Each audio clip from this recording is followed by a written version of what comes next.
Congress was on the brink of a rare bipartisan victory on housing legislation that could benefit millions of Americans.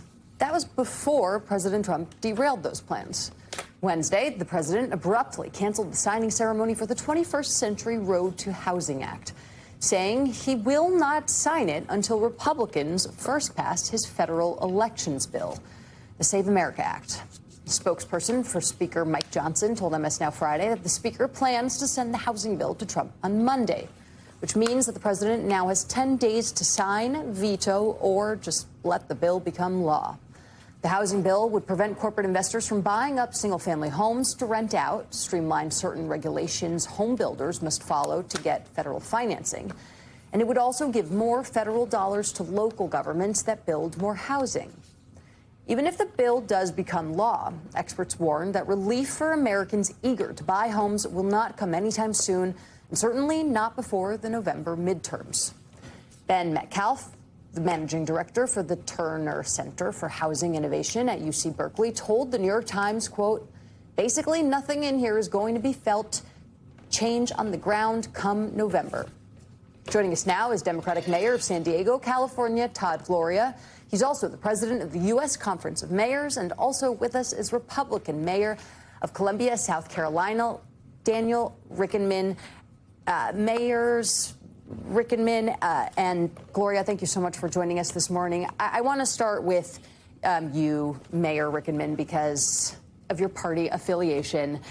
And if you could talk about, why you think the president is doing this and how it impacts your constituents and whether or not you think this is good for the Republican Party. Oh, I think it's terrible for the Republican Party, to be quite honest. I'm excited that our senators have gotten together along with other senators from the Democratic side and put this forward, right? I mean, when you have Senator Scott and Senator Warren working together, this is what this country is based on. So we're really excited. Look, in 10 days, this bill will be law. And I don't think the president would be wise to even think about vetoing something like this. This is monumental. This is the beginning. First housing bill in 30 plus years, right? So it's very important for this nation. Yes, it doesn't solve everything right off the bat, but what it does is gives us the beginning of getting something done.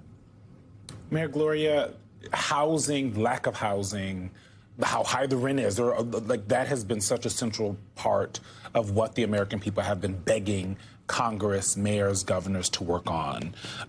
If President Trump does pocket veto this, what can your city, a city of your size, do on housing without Washington, D.C.? Do you need this? Do cities need this help? We do need this help. But as a mayor, I would tell you that cities can do a lot, and we are doing a lot. Here in my own city of San Diego, we are producing 92% more housing than we did just about 5 years ago. We're doing that through zoning reforms and streamlining, cutting red tape.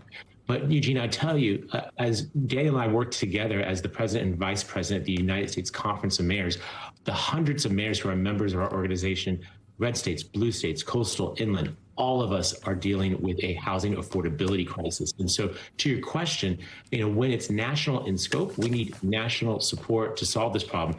Doesn't absolve cities of doing action. We are doing that. But we could use some help from the federal government, particularly when it comes to producing more housing that is affordable to very low-income Americans. Mayor Rickenmann, speaking of the housing affordability crisis, you get it, Mayor Gloria gets it, millions of Americans get it, and yet the President of the United States doesn't seem to get it. Listen to what he had to say on Wednesday.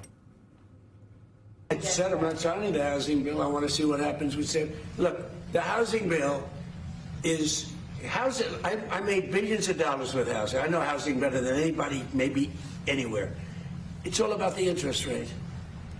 Lower the interest rates, you can have all the housing you want.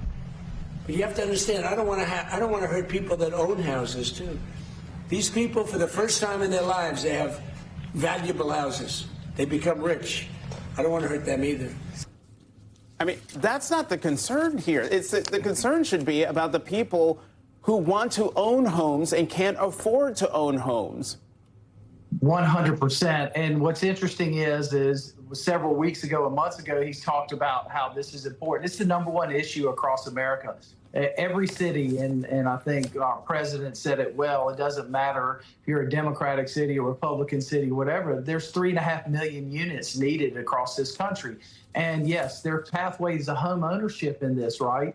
I mean, we have opportunities. We're doing everything we can on our side, from zoning changes to speeding permit. My colleague here, Mayor Gloria, you look, he had over 10,000 permits last year move through. That happens. We had over 1,800 in our city, right? We're pushing everything we can, but to say that it's just interest rates is not true, and to say this is monumental is also very disappointing from my point of view.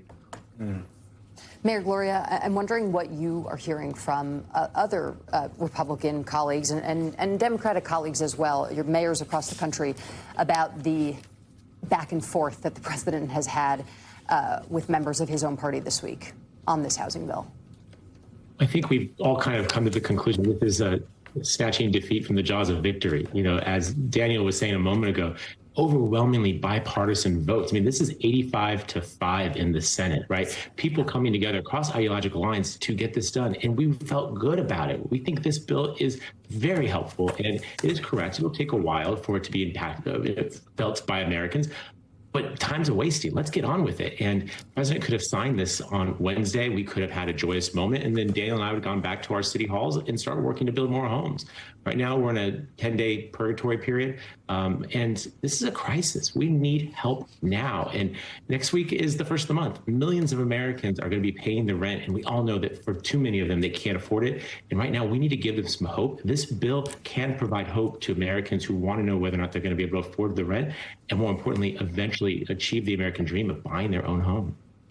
Mayor Rickenmann, the reason that this bill was held up and now it's not held up is because President Trump says that there's nothing more important than for Congress to pass the Save America Act. I don't think we need to go through the Save America Act. A lot of people who are experts on it say that a lot of it is voter suppression, but we'll move that to the side for a second. My question to you is, do you as a local official, I assume you talk to the governor and the Secretary of State a lot, do you want the federal government involved in your elections?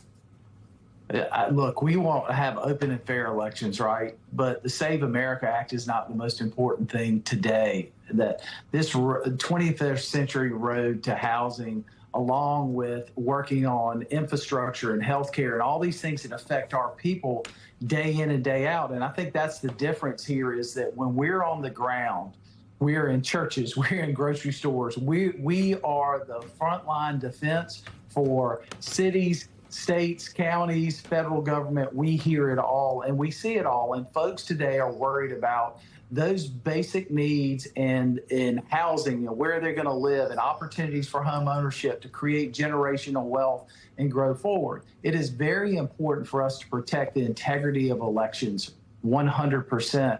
But at the same time, we can't forget and we can't hold one bill for another. We got to work on thousands of things together. And I don't like the impression that one bill is being held up for another. That's just not the way things need to work. With that, we're going to have to leave it there. Columbia, South Carolina Mayor Daniel Rickenmann and San Diego Mayor Todd Gloria, thank you both very much for coming to the weekend.